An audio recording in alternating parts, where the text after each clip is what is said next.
Raising money is hard. It's so hard, most companies fail at it. In this video, we'll look into traction requirements, pitch decks, some alternative funding sources, and how to find investors. This is seed funding for startups.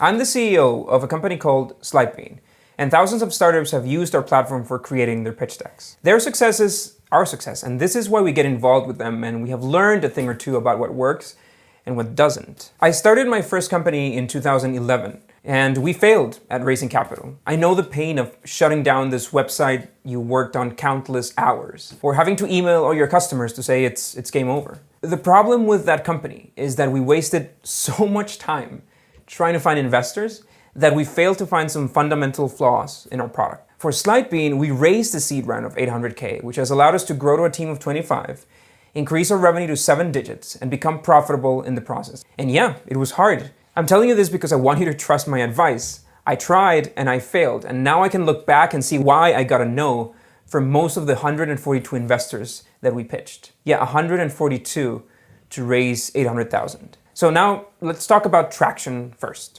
I have this problem with Startup Press, except for Jordan Crook, who we absolutely love.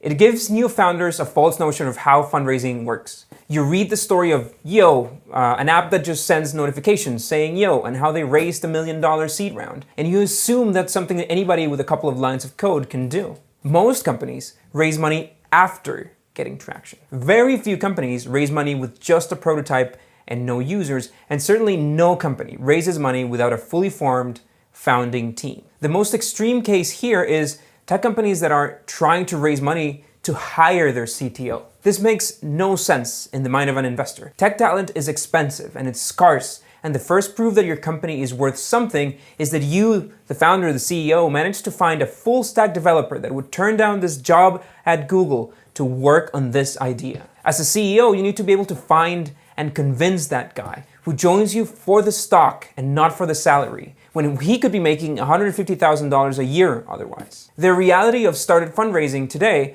at least in Silicon Valley and New York, is that companies are pitching investors with traction, with excellent traction. Traction usually comes in the form of revenue. Tens of thousands of dollars per month, growing over 20, hopefully 30% month over month. I'm not making this up. Check this article by VC Elizabeth Yin. Pure play, no revenue traction counts only when you're dealing with millions of users and fantastic retention rates. So how can you get to these numbers if you don't have any money to start with? Yeah, well, the answer is bootstrapping. We bought our domain in 2013 and started working on our product, but it was only after 18 months that we managed to get any decent money to ramp up growth. It was $100K from the 500 Startups program, but we'll talk about accelerators in a minute. From May 2013 through October 2014, we bootstrapped. We did part-time consulting so we could pay our bills. We had a salary of around $1,000 each and shared an apartment. It was barely enough, but the backgrounds of the 3 founders made up for all the talent we needed at that point. No need to hire anybody. Our company burn rate was probably $3,500, including our salaries and the services that we needed. It sucked, but if you can live on a budget and put up with your coworkers while having no idea what's gonna happen, you've passed a very tough initial test for your company. Now, on startup accelerators, I've been through too many accelerators, more than I like to accept. It was a program called Startup Chili that allowed us to drop consulting and finally dedicate 100% of our time to the product. We love Startup Chili. They provide 200 startups a year with a $35K government grant. No equity in exchange. What you need to do is move down to Chile for 6 months and get involved with the local startup community. It's insane if you think about it. Free money. It might as well be all the capital you need to launch your product and start generating revenue. And we did it. We actually moved to Santiago, and this is where we launched our first beta and signed up our first few thousand customers. Now, thanks to the traction that we got here, we eventually got accepted by 500 Startups, which then provided $100,000 in funding. Plus, it allowed us to move to Silicon Valley for a few months. High-end, top-tier accelerators like 500 Startups, Y Combinator, Techstars, or Dream Adventures, they provide you with so much more than just cash. They give you an office space, they give you advice, a community of brilliant people to bounce ideas with, and more importantly, validation. The process to get in is hard and it's extremely selective, but again, It's a fantastic validation of the potential of your business. Check out this link below for more info on how to get into an accelerator. We wrote a good article about it a few months ago. There are hundreds of lesser known accelerators, and they certainly provide less value or less funding. But for many of us, they are the crash courses that we need to get to a fundable point. Now for the pitch deck.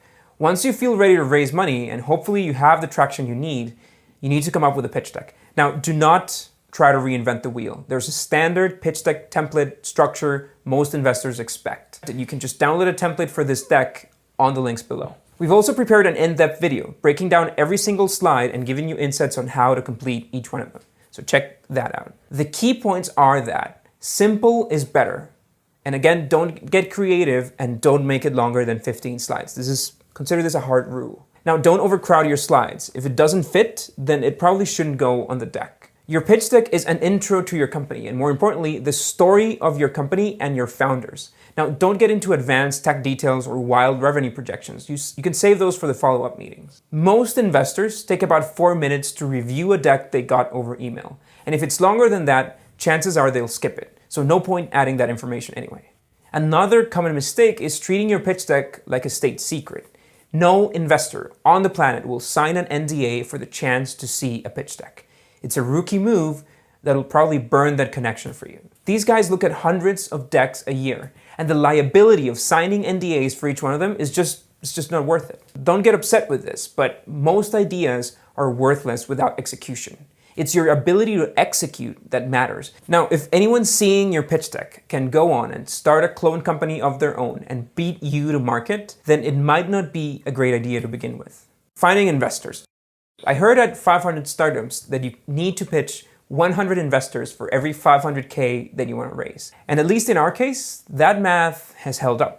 Getting in touch with 100 investors is no easy task, but the point here is don't expect that you'll get funded by the first or second or third or 10th investor you speak to. You need to get in front of many, many, many more. The first thing to know is which type of investor you're targeting. My experience and my advice relates to VCs and angel investors, which are normally interested in tech, high growth, high scale companies. These guys look at companies that can raise $1 million or so as a seed round and use that to get them to $5 million Series A stage in a year and a half or 2 years. This means that the company is growing 3 times annually and that there's a huge market opportunity. If you're building a more traditional business that can't sustain that sort of growth, you should aim for a different kind of investor. So first of all, leverage your LinkedIn network. Make sure you add everybody you know and tirelessly browse their connections.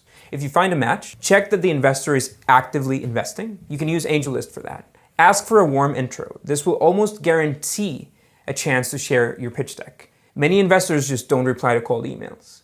Then share your deck with a link. Please, don't send a PDF file and never send a PPT. That way you can track activity or remove access if they say no and then they can check it again.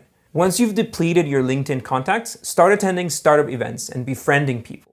Just talk to them, add each other up, and expand your network. If you play your cards right, you can eventually request introductions from them. This is another point where accelerators are really, really useful. If you absolutely don't have a network, then that 5 or 7% that the program asks in exchange for their help becomes much more valuable now because they will unlock these contacts for you. We recently launched a free product called Founder Hub. It's a branch of Slidebean. We connect founders with potentially interested angels and accelerators. And we also have the contact information of thousands of investors that you can browse, filter, and target. But remember, cold emails should be your last resort. Now, managing investors. You'll want to keep a spreadsheet and keep a log of every conversation and the status of your relationship. Trust me, by the 5th investor you talk to, your brain will start mixing people up. You can go to Founder Hub to download a template of the spreadsheet that I actually used when we raised funding. A typical investor flow goes like this. You do an email intro. They ask for the deck and you send it over. If there's interest, maybe some follow-up questions. If that works, then you get a meeting. Now, these meetings are usually 1 hour long. They consist of a quick 10 to 15 minute pitch. Make sure that you stay on time. Using a variation of the pitch deck that you've already created, followed by a Q&A session and a discussion. Now, at this point, they will either destroy you, tell you that you're too early, or show obvious interest in investing. If you are destroyed, take it and go find a solution to the problems and the questions that they asked. You're probably not getting another chance with them, so cross that out on your spreadsheet and don't waste your time. If you're too early, fine, take it. Ask them if they'd like to stay posted on your traction. They'll normally say yes. If most investors are saying that you're too early, then it's probably right. So stop wasting time with meetings and get back to your product traction. If they agree to stay posted, make sure that you email them every month or so. It's valuable to keep the contact alive and active, and then maybe they can invest later, or maybe you can request an introduction from them. Make sure that you track those emails too. Use Slidebean to send a traceable deck and know if they actually read your updates. Now, if you're still watching and your investor says yes, then first of all, congratulations, you're part of the lucky 1% of startups that is actually able to raise seed capital. When you have a lead investor, finding others becomes a lot easier. So when an investor is interested, they'll probably ask about your terms. Seed rounds in the US are usually handled as convertible notes or SAFEs, so stay away from equity rounds if you can.